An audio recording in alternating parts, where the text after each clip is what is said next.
salah satu yang dipelajari dari hasil-hasil Pak Heri selama ini memang ke membangkitkan kewirausahaan terutama dari badan usaha milik desa, karena memang kalau istilah Gus Halim itu jangan sampai nanti penyakit-penyakit BUMD itu ikut serta gitu. Jadi karena beliau lebih pengalaman dalam BUMD, beberapa hal yang berkaitan dengan itu dan sama yang disampaikan oleh Pak Heri itu, jangan sampai pemilihan dari pengelola BUMDesa itu kemudian harus sama dengan seperti memilih pegawai untuk Pemda atau di sini pegawai untuk pemerintah desa. Jadi biarkan sesuai dengan kebutuhan keterampilannya seperti itu.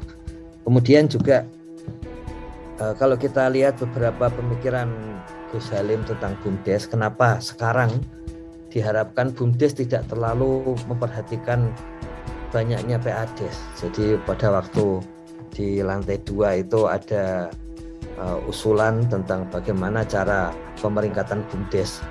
Sejak dulu pemeringkatan BUMDes itu salah satu poin yang dianggap penting memberikan PADes gitu.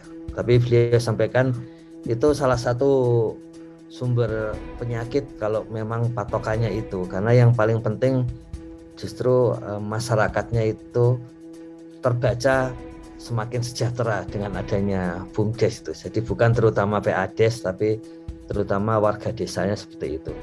Dan itu kalau istilah beliau hal-hal yang sifatnya impact atau dampak itu ya munculnya di hitungannya ada di SDG desa, karena SDG desa bisa menghitung dampak, sementara IDM akan menghitung outputnya gitu.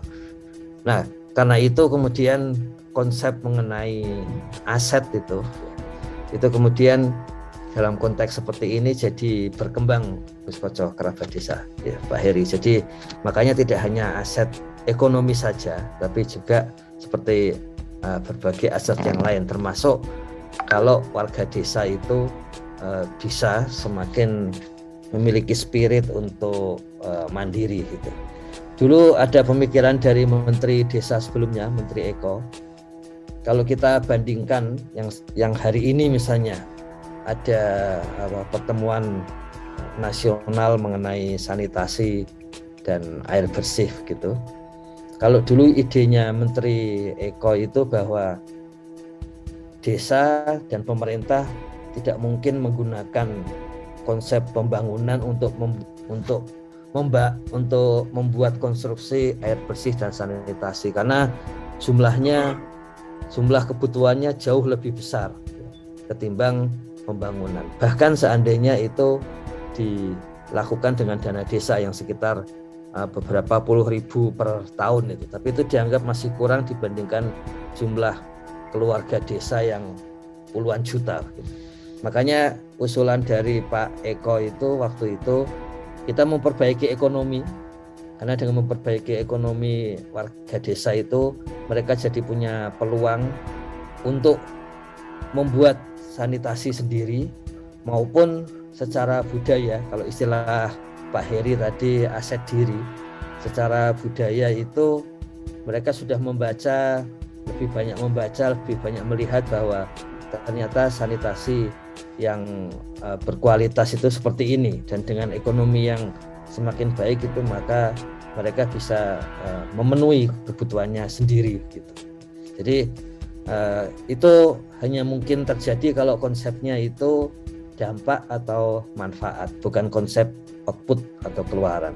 Jadi bukan sekedar membangun sanitasi, tapi dengan membangun ekonomi salah satu dampaknya pengetahuan kemudian makin mungkin untuk berkembang dan kemudian secara ekonomis bisa membangun gitu.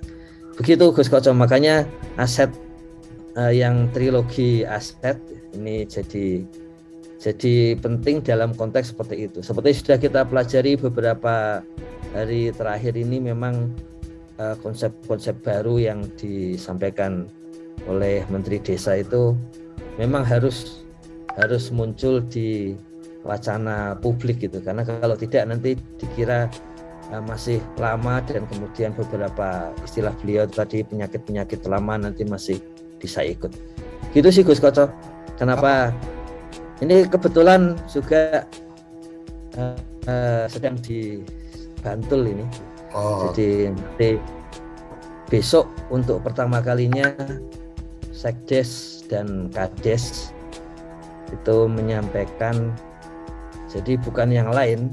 Kenapa Kades? Karena dia kepala pemerintahan ya di desa, dan sekretaris desa itu karena dia ketua Pokja Relawan Pendataan Desa, yang akan menyampaikan kegunaan, rincian, isian sampai ke kegunaan dari data SDGs desa langsung di hadapan Gus Halim.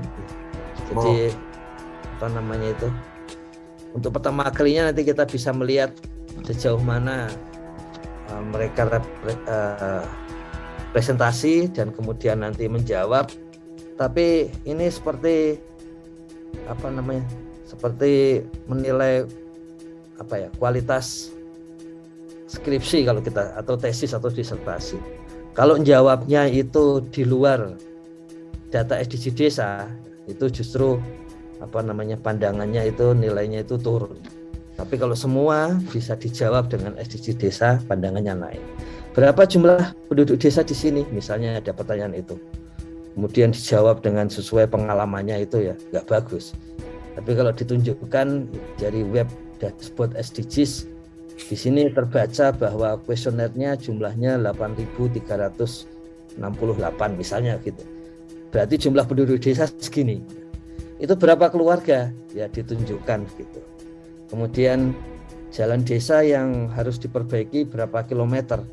Nah, tidak ada lagi yang dikarang ya, tapi langsung dari data itu. Nah, ini satu hal yang itu idenya Gus Halim pada hari Jumat. Jadi besok akan terwujud untuk menunjukkan sejauh mana desa sendiri bisa memahami dan kreatif terhadap data. Jadi langkah awal menuju budaya data desa.